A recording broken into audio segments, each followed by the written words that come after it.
بسم اللہ الرحمن الرحیم۔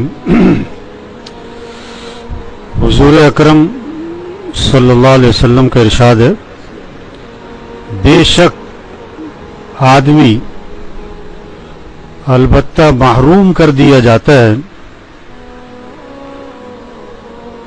کسی رزق سے، بے شک آدمی البتہ محروم کر دیا جاتا ہے رزق سے، اس گناہ کی وجہ سے جو وہ کرتا ہے۔ پھر سنو، آپ صلی اللہ علیہ وسلم نے فرمایا کہ بے شک آدمی البتہ محروم کر دیا جاتا ہے، دو دفعہ تاکید ہے، بے شک تاکید، البتہ یقیناً اللہ کے نبی کی بات ہے ہی پکی، لیکن جب دو دفعہ اس پر آپ نے تاکید کے لفظ بولے، اس کا مطلب ہے یہ بات بہت ہی زیادہ مضبوط ہے۔ آپ نے کہ بے شک آدمی البتہ محروم کر دیا جاتا ہے اس رزق کی وجہ سے، اس گناہ کی وجہ سے جو وہ کرتا ہے۔ کوئی رزق اس کو ملنا ہوتا ہے، کوئی خوشی، کوئی نعمت، کوئی انعام، کوئی فائدہ، کوئی نفع کی چیز، لیکن یہ کوئی گناہ کر بیٹھتا ہے، اس گناہ کی وجہ سے اس رزق سے وہ کیا کر دیا جاتا ہے؟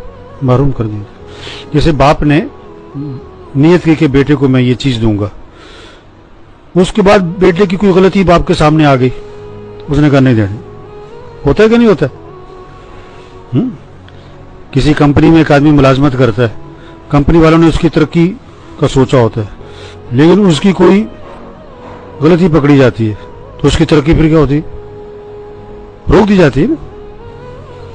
تو اللہ کی طرف سے کوئی فائدہ کسی کو ملنا ہوتا ہے، کوئی نفع، کوئی خوشی، کوئی اس کا مسئلہ پھنسا ہوا تھا وہ حل ہو رہا ہوتا ہے، لیکن یہ کوئی گناہ کرتا ہے، اس گناہ کی وجہ سے اس نعمت سے کیا کر دیا جاتا ہے؟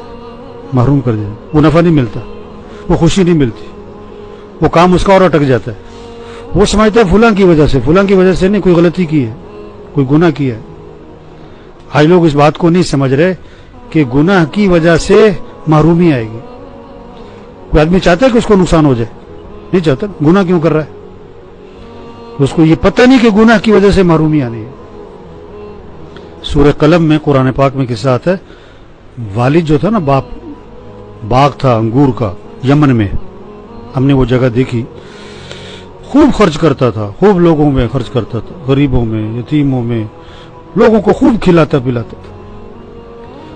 باپ مر گیا، بچوں، 3 بیٹے تھے، انہوں نے کہا باپ بے وقوف تھا ہمارا، ایسے لوگوں کو کھلا پلا دیتا تھا، اگر وہ سارا جمع کرتا ہم کتنے مالدار ہو جاتے، ہم نے کسی کو نہیں دینا۔ عام طور پر جو دوسروں کو بے وقوف سمجھتے ہیں وہ خود ہی بے وقوف ہوتے ہیں، وہ کیا سمجھتے کہ باپ بے وقوف تھا، حالانکہ بے وقوف خود تھے وہ۔ تو انہوں نے کہا ہم نے کسی غریب کو کچھ نہیں دینا ہے، اور رات کو جائیں گے ہم پھل کاٹنے، کسی کو پتہ ہی نہ لگے۔ تو ایک عذاب آیا، قرآن پاک میں آتا ہے فطاف علیہا طائف من ربک وہم نائمون، کہ وہ ابھی سو رہے تھے، اللہ کی طرف سے ایک آگ کا عذاب آیا، پورے باغ کو جلا کے راکھ کر دی۔ جب وہاں پہنچے تو انہیں باغ نظر ہی نہیں آیا، وہ سمجھے راستہ بھول گئے، دائیں بائیں ہو کے دیکھا، انہوں نے کہا نہیں راستہ نہیں بولے، اللہ کا عذاب آیا۔ ایک گناہ کا ارادہ کیا ابھی اور اللہ کا عذاب آ گیا، پورے باغ سے محروم ہو گئے۔ تو دیکھو یہ بات سب کو سمجھانی ہے، یہ بات سب کو، کہ گناہ کی وجہ سے کیا ہوگا؟ بولو، رزق سے محرومی ہوگی، نفع سے محرومی ہوگی، خوشی سے محرومی ہوگی، کوئی نقصان ہو جائے گا۔ آدمی نہیں چاہتا نقصان ہو، لیکن گناہ سے نقصان ہوگا اس کی سمجھ نہیں ہے۔ آدمی نہیں چاہتا میں خوشی میرے سے چھن جائے، کوئی نعمت میرے سے چھن جائے، نہیں چاہتا، لیکن گناہ سے خوشی چھن جائے گی یہ اسے پتہ نہیں ہے۔ پر جس کی سمجھ میں یہ بات آ گئی کبھی گناہ نہیں کرے گا، اگر ہو جائے تو جب تک توبہ نہ کرے چین سے نہیں پڑے گا۔ یہ سمجھ اگر لوگوں میں پیدا ہو گئی، معاشرے سے گناہ کیا ہو جائیں گے؟ ختم ہو جائے۔ تو یہ بات دوسروں کو سمجھانی ہے، ٹھیک ہے نا جی؟ الحمدللہ رب العالمین۔